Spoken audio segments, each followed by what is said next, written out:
નમસ્કાર, હું આમ આદમી પાર્ટીમાંથી મનોજ સોરઠિયા. આજકાલ આખા દેશમાં એક મુદ્દો સૌથી વધારે ચર્ચાનો વિષય બન્યો છે.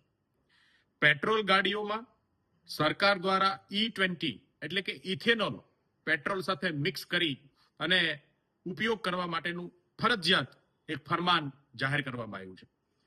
જે પેટ્રોલ ગાડીઓમાં E20 નાખવામાં આવે છે અને E20 નો ઉપયોગ જે ગાડીમાં કરવામાં આવે છે, એ ગાડીઓમાં એન્જિનમાં, ફિલ્ટરમાં ખૂબ મોટી ખામીઓ અને એની એવરેજ ઓછી થવાના અનેક બનાવો આજે દેશની સામે આવ્યા છે. નોર્મલી કંપનીઓ દ્વારા જે ગાડીઓ બનાવવામાં આવી છે, એ ગાડીઓ પણ પ્યોર પેટ્રોલ માટેની ગાડીઓ છે. E20 માટેની એ ગાડીઓ નથી અને એટલે જ લોકોને આજે કરોડો રૂપિયાનું નુકસાન થઈ રહ્યું છે.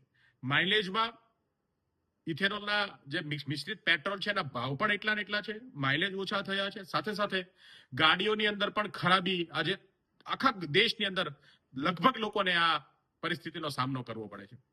લોકો માંગણી કરે છે કે આ E20 બંધ કરવામાં આવે, યા તો પછી જે નવી ગાડીઓ આવે છે એમાં માત્ર E20 વાળા એન્જિનો વાળી ગાડીઓમાં જ માત્ર E20 નો ઉપયોગ કરવામાં આવે. લોકોને ઓપ્શન દેવામાં આવે કે E20 જે છે એ ફરજિયાત નથી, જેમને નખાવું હોય તે નખાઈ શકે. પણ આજે દેશના લોકોની માંગણીઓની સામે પણ સરકાર ઝૂકવા કે કંઈ બોલવા તૈયાર નથી. કેટલાક લોકો આ E20 ને જસ્ટિફાય કરવાના પૂરેપૂરા સરકારના સમર્થનમાં હોય એવું દેખાય છે. પણ સમગ્ર દેશ આજે આ પરિસ્થિતિનો સામનો કરી રહ્યો છે. એક નેતાની, એક પાર્ટીની જો હુકમીની, એની પોતાના ઇથેનોલ પ્લાન્ટ અને કંપનીઓના ફાયદા માટે જબરજસ્તી આ દેશ ઉપર આ E20 થોપી બેસાડવામાં આવ્યું છે. એવા સમયમાં માન્ય અરવિંદ કેજરીવાલજી દ્વારા દેશના લોકોને આહવાન કરવામાં આવ્યું છે કે આવો આપણે સાથે મળી એક સિગ્નેચર કેમ્પેન ચલાવીએ, લોકો એક સરકાર પાસે માંગણી કરે. જો લોકોની તાકાત અને લોકોની માંગણીઓની સામે સરકાર ન ઝૂકે તો આ સરકાર પાસે બીજી આશા રાખી શકાય નહીં.